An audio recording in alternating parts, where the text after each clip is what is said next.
So in getting to meet all the fantastic folks in this community, one thing has been pretty blatantly obvious to even the casual observer. We are a group that loves to stack. That's not even debatable. But how many of us actually have goals that we've set? How much are we buying? Is there a limit to where we'll feel comfortable? And why is it important to have an exit strategy? Well, we're going to talk about that and much more, so stay tuned.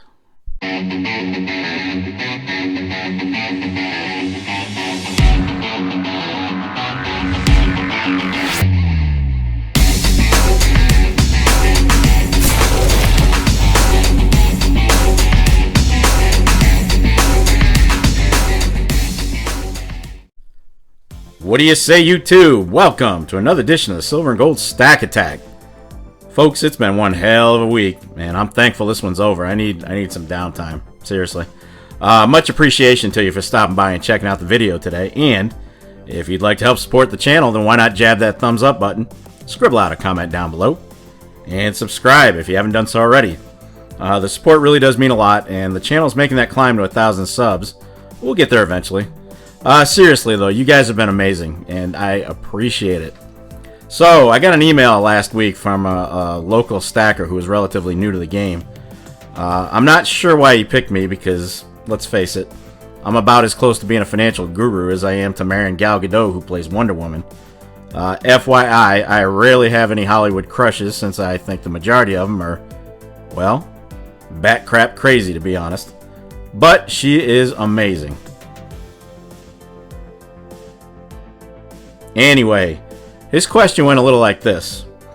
I've just reached my target goal of 200 ounces of silver, and I'm wondering if this is enough or should I continue to add each year? Now, before I get into how I answered him, I want to go on a quick flashback to my electronics teacher from 11th grade. He absolutely loathed, and I mean hated, shortcuts. And he demanded that you show your calculations on paper even if you had a perfect circuit board and your project was working. His favorite expression is one that stayed with me for my entire life because basically he probably yelled at me on the daily for taking shortcuts. Hey, I was a teenager. What are you going to do? But his motto was, humans are like the flow of electricity. They always take the path of least resistance. How true is that? And that's how far too many new stackers are doing their thing. They take the path of least resistance and they get into like uncontrollable buying.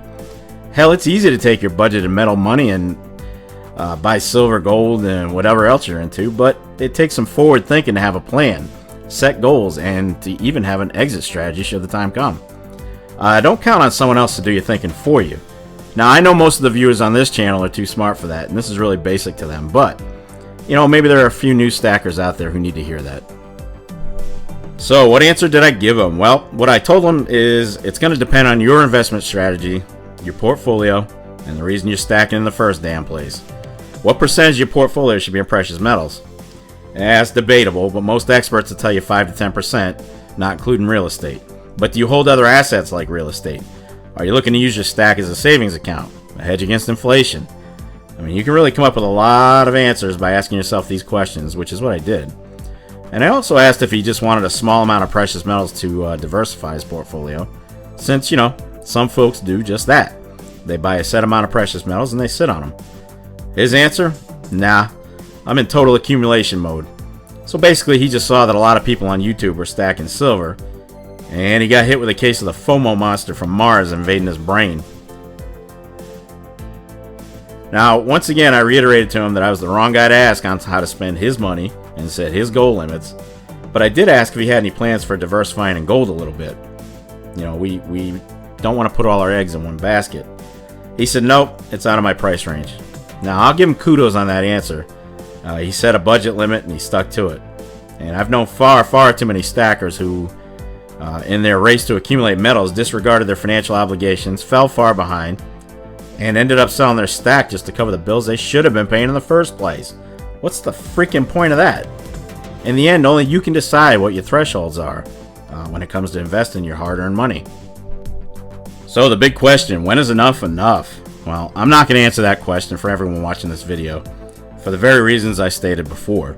Everyone's situation is different. But I will go over my personal plan, because I do have a set limit on precious metals where I'll stop heavy stacking and bump down to buying just as I need to. Basically what I did is I took my annual expenses for 1 year, mortgage, food, utilities, cars, everything, and I calculated how much silver and gold at spot value that I'd need to cover that dollar amount. And that's my goal. That's when I'll stop stacking seriously. And just like spot value goes up and down, I'll adjust my buying once I hit my goal of 1 year's salary, since the cost of living is doing nothing but going up. So why'd I pick spot value? Well, I didn't want to include any premiums in my figures, since anything over spot would be a bonus if and when I sold the stack. And who knows how much over spot you'd get anyway. So I went conservative, and I based my goal on that level. I know the majority of my stuff is going to sell over spot, so that's just frosting on the cake. Exit plans and strategies. Do you have one? Well, at this point it'd be difficult and possibly unwise to try to make a definitive plan at this stage because, well, hell, nobody knows quite how the end game is going to play out at this point. You may not need to sell at all if gold and silver are remonetized, but I don't think that's going to be the case since, it just doesn't align with the plans of the string pullers behind the curtain. But who knows? It is important to remember that markets often end up overvalued, as was the case with gold in 1980, reaching 120% of the U.S. monetary base at its peak. So this will be the time to deploy precious metals into other tangible assets to get maximum bang for your buck, and to get a regular return on your money. My exit strategy is less guesswork and more reality based, and here it is. Either I cash it all in to buy my log cabin in the mountains when I'm ready to retire, or if metals are still tanking to some extent, it goes to my kids as part of their inheritance. Straightforward, simple. This way I don't have to try to gauge the markets and try to predict what precious metals are going to do. I'm avoiding that path unless it hits stupid high numbers at some point. Then it's on. And there you have it. One thing to remember, just 200 ounces of silver pretty much puts you well beyond the vast majority of people in the world in terms of owning precious metals. Should you be steadily accumulating more? Well, would having more really make a difference in your future? Or should you reallocate your disposable income into other endeavors?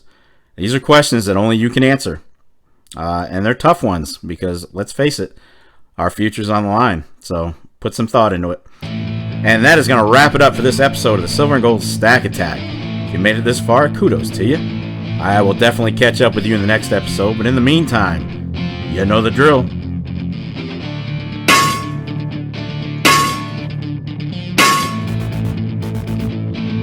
Damn right. Get stacked. Stay safe and be well, everyone. I am out of here. Peace, people. Have a fantastic weekend.